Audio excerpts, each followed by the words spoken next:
Hello guys, চলে আসলাম ভাইফোঁটার mini blog নিয়ে। তো ভাইফোঁটাতে আমরা ছিলাম মামার বাড়িতে। কালীর পূজার পরের দিনই মামার বাড়ি চলে এসেছি।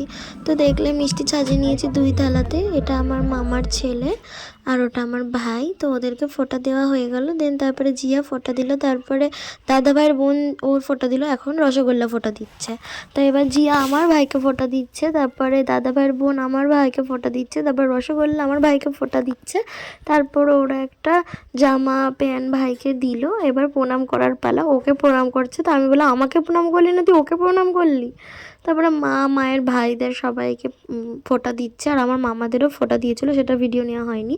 তারপরে দিদা করেছিল লুচি, আর এটা আমাকে দাদাভাই দিয়েছে 300 টাকা একটা চকলেট ভাই ফোঁটার জন্য। তারপরে আমরা চলে আসলাম নিমন্ত্রণ বাড়িতে। দিয়েছিল ভাত, শাক ভাজা, মাছ, মাংস, চাটনি, পাঁপড়, দই, মিষ্টি সব কিছু।